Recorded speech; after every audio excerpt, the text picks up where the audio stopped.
This area right over here was where Whittington Park sat, Whittington Field. There's more games played there than anywhere else here in Hot Springs. And there was a legendary home run hit here.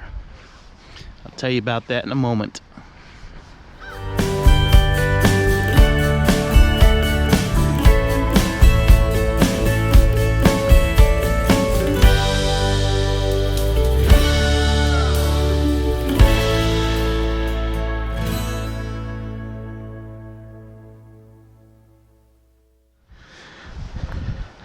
This area right here is fascinating, and I'll show you why here in a moment.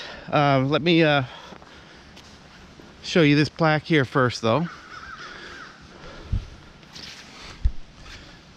More baseball was played in the ballpark on this corner than anywhere else in Hot Springs. Built in 1894 and used until 1942, Whittington Park, later named Ban Johnson Field, was the epicenter of baseball in Hot Springs.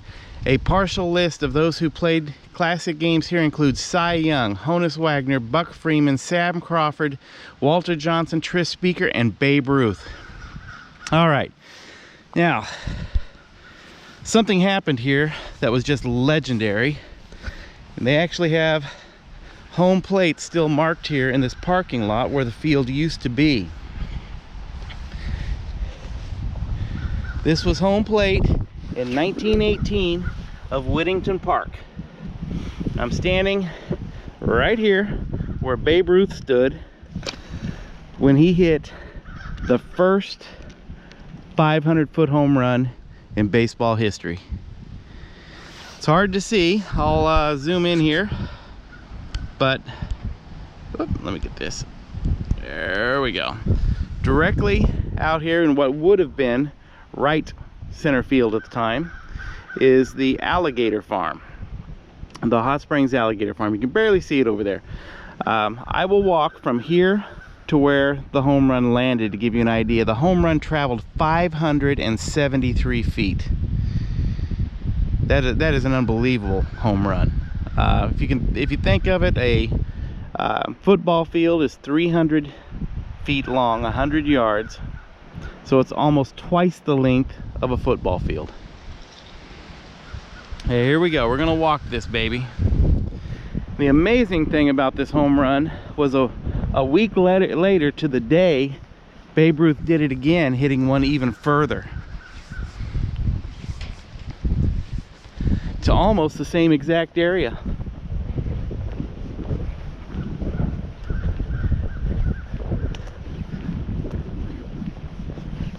It's amazing that he hit a ball that far.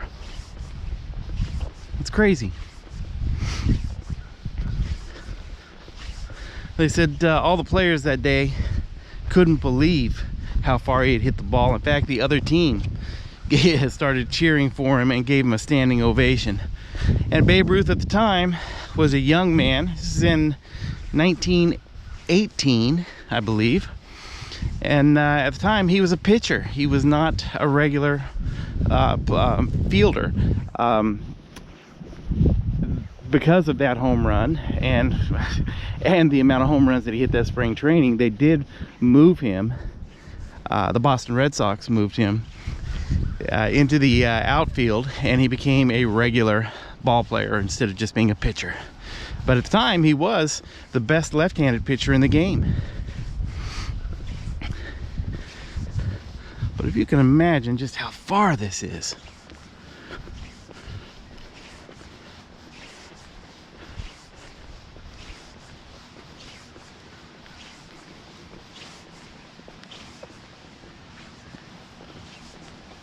I have to cross the street here pretty quick and get run over.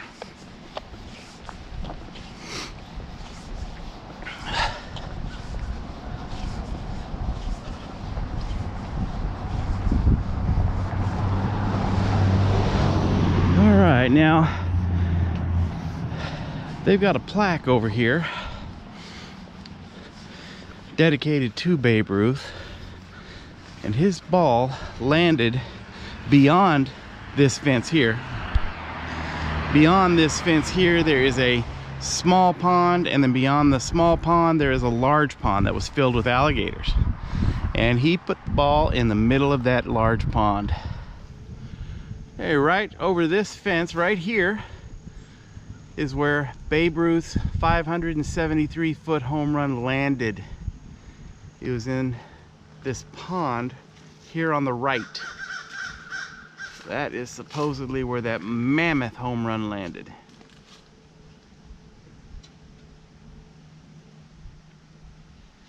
Incredible, incredible home run. That was one strong man. Looking back at where I started walking from, you can't even hardly see it from here, but there's a basketball goal right over there. And to the right of the basketball goal, further back, was home plate.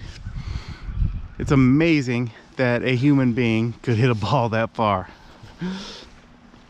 All right, Babe Ruth. Ruth trained here 9 times and became a very familiar face around Hot Springs. He hiked the mountains, took the baths, played golf, patronized the casinos, and visited the racetrack. On March 17, 1918, St. Patrick's Day, he launched a mammoth home run from Whittington Park that landed on the fly inside the Arkansas Alligator Farm. It has been measured at 573 feet, baseball's first 500-foot plus drive. And it, to this day, that's an amazing hit. I can't imagine hitting a ball that far. But you can tell just how far it was. Just amazing. And then to think that he did it 1 week later again and hit one even further. Some people said that that second ball may have traveled over 600 feet. A reporter for the Boston Globe at the time said that the ball probably would have cleared the right field stands of Boston's Fenway Park. Nobody's ever done that before. Nobody's ever hit a ball completely over the stands in Fenway Park, but he believed that that one might have done it. Just think about that. That's amazing. That's truly an amazing hit. It's got to be one of the greatest sports feats of all time. Could you imagine the people that witnessed that? This was back in the day when, you know, you could catch baseball games on radio, but there was no TVs. So the people that saw that that day, it'll be something that they will always remember. And I just still cannot believe that somebody would hit the ball that far. You know, Mickey Mantle hit one 565 feet in I think it was Yankee Stadium. But to hit one 573 feet.